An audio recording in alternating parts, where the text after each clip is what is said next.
welcome to Darzzr on Crater City. You can see the tower looks a little bit different from how it looked last time. I hope it does, in fact, because I've been doing quite a bit of work on it. There has been a bit of a gap since the last video because of a combination of Feed the Beast and work. I've been doing quite a lot on Feed the Beast and made some new and larger machines, which you'll see eventually, but right now... Oh, and of course I did those videos with Greloth as well. We've recorded 3 of those explains videos, and there'll be more coming in the future with proper tutorials and stuff. But this is Crater City, and here we are in the theatre. That bit is much as you saw it before. And we come through here, again it's as you saw it before, because the work I've been doing has really revolved around the tower. Which, as you remember, is where the dressing rooms and some of the offices and things are, or at least they're going to be. And I'm carrying around a load of saplings for some reason. So, I can't remember if this was here last time. This is the set workshop. And as we go around, we've got obviously access to backstage. There will be stage doors around here somewhere. I've sort of shuttled between having them on the side here, maybe actually on the side of the building, because that would kind of make sense, or on the back here. I'm not sure. This is a little cupboard. Because of the way the stairs are, there's lots of little cupboards, and again, that's kind of realistic, really, from my experience of theatres. So we go up the stairs to the first floor. I haven't put doors here yet. In fact, yeah, I decided not to put doors there. And this is the only dressing room that's actually enclosed at the moment. You see, I put windows in. It's quite small. It's not the star dressing room, which I didn't... You know, it's kind of odd not to have the star dressing room the closest to the stage, but, you know, the need to fit the stairs in plus the extra room that's taken up by the set workshop, it kind of made that impossible. So we go up to the next level, and there's a lot of empty space here, because basically we're now on top of the workshop, and there's another little cupboard, and of course all this area is the theatre itself. So we don't. There's a quarter that's inaccessible. In fact, if you look on the minimap as I walk around here, you can see it outlines the theatre. So this area needs to be subdivided into rooms, which I will be doing shortly. We are up here to the next floor. This is a slightly larger floor because of these stone bands that I put in around the tower. I realised I could actually knock out the interior walls here and have a bit of extra space. This odd area is now, we're on top of the theatre, and it is part of the roof. Now, I did consider having this as a flat area because obviously it seems a bit weird from this perspective to continue that sort of pyramidal roof structure on the inside of the building. But don't forget, from the underside, we have to see that roof shape. If I open this up, you'll see what I mean. We're over the stage now. And all this can be seen from underneath, so we have to kind of continue the shape. So Vexy suggested prop storage area, which I think is pretty good. There's good functional use for that space. Again, slightly odd that it would be so high up, but maybe this is for props that they only use occasionally. Maybe they do a Christmas pantomime or something, and they just keep things up, like the beanstalk or stuff like that. We have another little cupboard here, and we continue up to the next floor. Now, I did put in the windows, and I originally wasn't going to put windows all the way around, but it's quite nice when you can manage that, because there are some nice views around here. A lot of nice countryside, you get a view over the ocean, and you can even see the village. There you go, see Monterey. And I'm not sure yet whether I'm going to keep that central pillar. That's of course left over from when I had the ladder running up to the roof. Now we continue up to the next floor. Now here we've got the slanting roof starting to appear, because once I'd done that roof that you saw in the last video, I did regularise it. I made sure the underside was equally slanted as well as the top. So through here we've got a little cupboard, which could almost be a little dressing room actually. You know, you could have a small one there. But I was thinking for these top floors, they're almost like maintenance. Maybe this is a small dressing room or something, a utility room.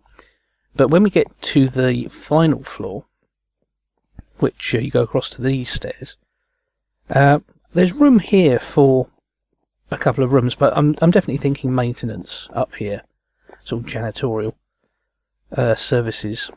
And is that a mistake? Oh no, I did that so that because that sort of breaks the regularity of the roof, but the reason being that there was a patch of stone from the floor below was sticking through, so I had to kind of break the pattern there. But yeah, not really a problem. If you do need to get to the roof, there's this access here through a little trapdoor. I've never been very good at those trapdoors where you have to sort of dodge backwards, so you can still get up to the top if you need to. And there we go. I've taken down the 50. That's the other thing I've done. So yeah, what we're going to do today is put up some of these walls and work out how these floors are divided up. So the first thing we need to do is think about where the star dressing room is going to be. And it's not going to be on this floor. We're going to make our way down. Vexy pointed out it's already very easy to get lost in this place. And I was thinking, actually, you could almost do a kind of Phantom of the Opera thing, have a strange, shady figure hiding out in one of these rooms or twisty tunnels. Some weird mystery happened. Right, so here we have the existing floor. And the first obvious candidate for the star dressing room would be this, where we could seal off this whole section. That's actually a little bit big, because even though you've got a walk-in wardrobe, I think more realistic would be to have a division across here with an entry here, or possibly, because I definitely think that cupboard should be part of the star dressing room. And I was thinking, could we do a diagonal wall across? Because the thing is, these stone lines, these structural lines, they're kind of haphazard in the building, but at the same time, they do add something. They make it look as if there was actually a framework that had to go up first. I like my buildings to have a feel of, I think I've touched on this before, that maybe they could have actually been built. Which is ridiculous, because of course they couldn't. We all know that my buildings are crazy in some way, shape or form. There's always some reason why you couldn't actually make them. Have I got a crafting table on this floor? It's a pity really that we don't seem to do as many of the adventures as we used to. I know that some of the others have got sort of adventure maps they're doing, but I think adventure maps are more fun if you do them with other people. Where's that door got to go? I think that's a silly place to put a door. What was I thinking? We've got to maybe put it here, and we'll seal that in. So this would be a room. Does that work? That almost looks a bit big. But, if we need to have a star, or maybe, you could use it for a group, maybe that's where the dancers go or something, and we can then have another room, which I suppose would extend out. Is this going to hit a window? That's what I'm worried about. Oh, that's neat. So we would have another room there, which in its way makes me wonder if we've used the space wisely, because there seems to be an awful lot of space around here. Okay, this is the division I think I'm going to go with for this room. So when you come into this door, you see this area, which is quite nice and spacious, but also this person has got a fair bit of room. Because obviously, you want to have a changing area and stuff, don't you? I mean, real dressing rooms that have bathrooms. I mean, we've presented with this theatre, and indeed with most of the buildings that I've made, including the ship, that there's no such thing as a bathroom. And I think that's also true of a lot of Minecraft buildings, because after all, there's nothing like that in Minecraft, is there? So there we have it, an inconveniently shaped room that would be very difficult to decorate. So that's the challenge. I think it's funny actually, isn't it, how a wall that sticks out like that is quite oppressive. It really makes the room feel smaller. But this, as we say, is for the actors that aren't very successful, and they should be thankful they've got a room at all, really, because I could easily just shove them in a bathroom. But we'll now go up to the next floor. Now, this is a grander floor, so in some ways you may say, well, this would be a better place to have the star dressing room, but rather, I'm going to switch to birch, and we will, I think, we'll have a corridor across here, because that's got to be prop storage, so there's got to be a wall along here. So we'll have that. Right, layout for this floor, I think, works a bit like this. We have a door going through here. This is indeed the cupboard belonging to this room, which is correspondingly smaller. And we have this dressing room here, which is a slightly odd shape, but I think we're getting used to that idea. And we have this dressing room here in the corner, and direct access to the prop storage room. So I think that kind of makes sense. So I've just got to put up these walls now. So last time I told you that tale, didn't I, of the food that was out of date. It's quite funny actually, because of course in the news at the moment we've all got this about the horse meat scandal, with horse meat turning up in all the food. But my story here isn't about horse meat. This is about not being able to remember which half slab I'm removing. It's about a friend of mine that always saves money on everything. And he is infamous for this. He will haggle for everything. Now, in some countries in the world, that haggling is the way you do things. It's just the part of the shopping experience. And have I cut off? That doesn't make any sense.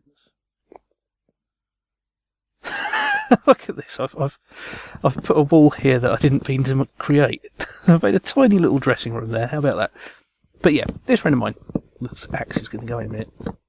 Anyway, he saves money on everything. And one of the ways that he would do this was with food. He would often get leftovers. He'd keep leftovers for days. Nothing wrong with that, but he'd keep them perhaps a little bit longer than some people should. And he would just try to disguise this by currying them. He was a big fan of the strong curry. Nothing afraid of that. I don't mind a bit of hot food myself. But it was a means to an end, and he'd also put other things in, like peppercorns and stuff. I think it was all just to make things a little bit less bland. So one day I'm over at his house, and he says, we were having a party at work today, a bit of a do, a bit of an event. Have I got any sticks? And, no, I haven't, have I? I'll use some of this.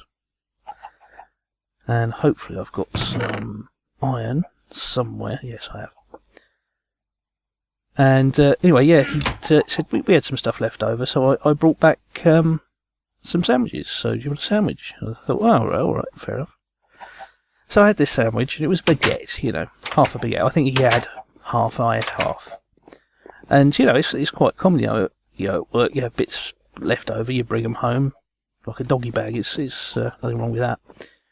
And then he said, that was really good, wasn't it? That was wasn't too bad, that sandwich. No, it wasn't, I said. And he said, I'm surprised someone threw that away. I said, what? So they just put it in the bin. So hang on, you took this sandwich out of the bin, and then you offered it to me. You took this sandwich out of the bin at work, and then you gave it to me. I come over to your house, I don't expect to be given bits of food that you've fished out of the bin at work. But anyway, no ill effects on that occasion. The infamous cheese and ham slice is something else, but I might tell you that one another time. But I think we've done enough food stories, haven't we? So I'm happy with the layout of that room there now, despite my odd mistakes. And I think that thunderstorm has gone. And did I just see that Vexy has been planting an inordinate amount of sugar? Look at that. I don't know what she's trying... Oh, books, I suppose. I suppose she's trying to enchant some books. Yep, good view. So I've got to work out how to divide this place up now.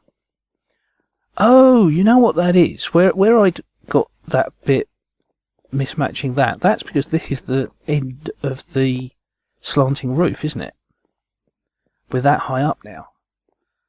So we kind of need, for aesthetic reasons, to divide this off somehow.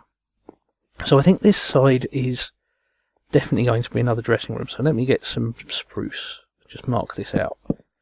We'll work out where the doors go in a minute. So that's a dressing room. So there we go. This is the layout for this floor. And I think these rooms are a good fair size, actually. I think you'd probably have to have some room sharing going on around here. Possibly, this is handy if you've got multiple stars. Very unlikely that we have multiple stars in Monterey, but you never know. So now we're into this area, and it seems to me that there's a very tricky task to be done here, because we've got to connect this stairway with this stairway. So there's got to be a continuous corridor that runs through the centre here, which makes you think, if I seal in this door, then we could open another one here, which would do the same job. And you could actually have this as a room. And then we could continue this along here like this. So this would become a room. Although, is that too small?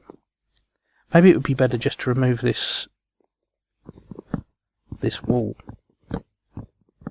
Right, this is what I've got for this floor now. So we've got this room, which is a little bit smaller than the ones downstairs. This one I've changed a bit. I've brought, basically I've removed the wall that was here and brought the wall out sideways slightly, so this is no longer a cupboard. It's still quite pokey, but you could imagine that as just being storage, and I can put a couple of doors on here.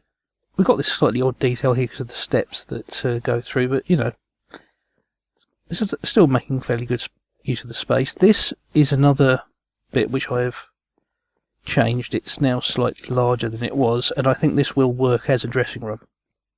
It is a peculiar shape and there are no windows, but if you wanted to put someone in here and you didn't have any other space, you could use it. And after all, who really wants windows? You want privacy if you're changing, don't you? And so we go up to the next floor. Now, as I said, this is where we're going to have maintenance, and it's almost seemed not worth closing bits in, because I get the feeling that you probably have just a wall across here with a door in it. Because, you want to go through maintenance to get to the roof. You wouldn't want that door just to open straight into the theatre, would you? That would be just security. I don't know, maybe we could have a little pillar here with a spruce. Is this a spruce internal wall? Yeah, it is. You'd think I'd check, but normally I have the internal walls contrasting with the side walls, but obviously I didn't here. And then we have another. Oh, can't do that. Window in the way. You'd think I'd learn, wouldn't you? There we see an unexpected side effect of the wall above. We've now got a rather odd line going across the top. I hope that they fix that lighting bar. I know they're supposed to in the next version, but as I said before, it's Minecraft. Right, so I've done the doors. Hello, chicken. Are you going to come with me? You're the foyer chicken, aren't you? What have you been doing? You should be out there. Come on, this is the way you're supposed to be. Out here. Looking after all the guests. Come on. I think you're just going to mess around now, aren't you? I don't want you leaving eggy stains all over this carpet. It cost a lot of money. There you go. You can always appeal to chickens through the financial reasoning. They do understand money pretty well. Yeah, I find it's much easier to navigate the stairs, funnily enough, now that you can see where the rooms are. This space still looks like there should be something here, maybe a notice board or something. Or we could maybe bring that wall out slightly. Oh no, that's prop storage. And up here, looks very neat. It does look a little bit imposing. Could do with a little bit more detailing, I suppose. I suppose maybe another line of stone, or possibly some pictures, something. Needs something just to break it up a little bit. it's difficult to make corridors that are interesting. And I suppose that's the thing, they're inherently uninteresting, aren't they? Oh, I've just spotted something. There we are, that looks a lot nicer. I think it's these little touches that just make a build work. You know, I know that there's still some walls that don't have these details. But again, it creates that impression that I don't pay attention when I'm building things. It also creates that impression, more to the point, that the building was, you know, changed at different points throughout its history, and that's something that I like to keep, because I'm always fascinated with real buildings when you get these little details and you think, you know, what is that there? Well, I know why this is there, because it's a sort of a curve, this wall, and this stair sort of tries to cut into the curve. But I see these sorts of details and mismatches on real buildings, and I always wonder, you know, how did that come to happen? You know, like this, where you've got this bar across here, and you think, well, maybe this was a later wall that was added in, and they didn't put in that stone. Now, the thing is, at this stage in the building where nothing is decorated, everything is just walls, you know, we haven't got any of the detailing in, it's a much, you know, it looks much more obvious, and it really looks like a blatant mismatch, you know, again here. But the thing is, once detailing gets put in, it becomes a lot less obvious, you know, proper lighting and everything. And you start to accept it as part of a living building, again with the asymmetry, you know, having this window off-centre. And that's why I didn't make any effort to hide up these lines on the floor where they're basically from the wall details on the lower level, because I like having that structure show through. It again gives the impression that the building was put up in stages, and maybe there is a superstructure that's holding the whole thing up, and you don't want to touch a supporting beam or something in case it all comes crashing down. Well, you know, maybe not that delicate. Although I did work in a building once that was about that delicate. There were rooms where you couldn't actually put things into store because the floors were not capable of taking more than about, say, 3 people standing on them at once, and absolutely no filing cabinets. So you end up with... yeah, that building did fall down eventually, but on the end of a wrecking ball. So, yeah, maybe that's what happened here. No. I know there's quite a lot of details that I'd still need to put in. I mean, I started this motif of these trapdoors down here, and I'd like to continue that further up. And I know I said all this about gold things in item frames. Well, now I've got used to this proscenium arch, I think what I will do is I will still put some of these trapdoors up there, but I think it actually works quite nice as it is. The other detail that I put in was these buttons that don't do anything, except... yeah, they do that, okay. But I haven't put that anywhere else yet. I do like it. It looks like they're kind of wooden studs in the wall, you know, almost like they're wooden nails holding it together. You know, you get on really old buildings. It's a little detail, but there's certain places where I think, yeah, you could put those in and it would work as a detail. And to a certain degree, although backstage you wouldn't expect it to be as detailed as the front of house, there's places where these little motifs could work. I mean, for instance, you could put a couple of trapdoors along there, but not there. Or, yeah, maybe you could. I mean, there's lots of possibilities. I mean, maybe trapdoors up there or buttons there. Yeah, it's things that I can try out, ideas that I can have.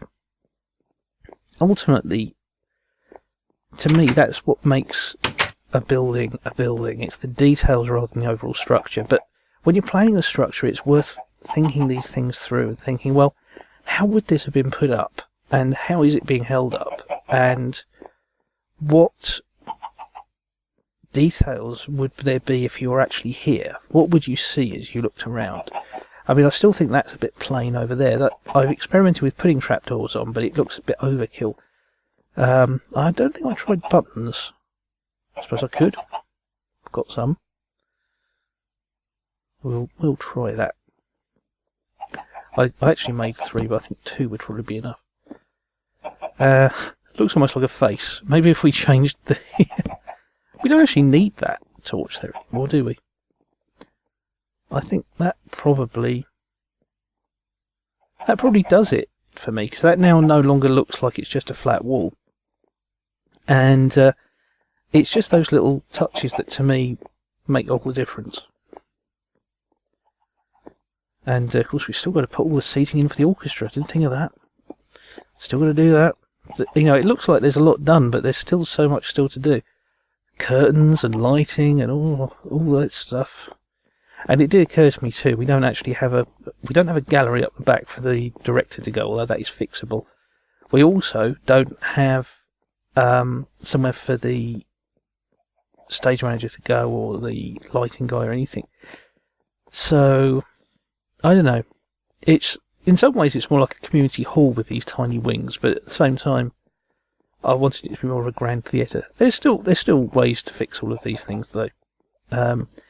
Most notably, there's a cave system under here, and I could actually extend downwards. And parts of the wall for the theatre, particularly around this side, which is kind of inconvenient, but it's possible that it could be used for something. Under here is actually just a void. This was a hill, and basically there's just nothing under here. If I open it up, I'll probably find it solid rock or something under here, but there you go. See, this is all unused space. There's even water under it. And now I can't get up. So, look at that. Half slabs all the way. Except for that one. Look at that. I don't know what that was. So there you go, the secrets under the theatre. Maybe that's where the Phantom lives, I don't know. But, you know, lots of things to think about there. So, while I do that, thanks very much for watching. Please remember to like and subscribe, and I will see you again next time.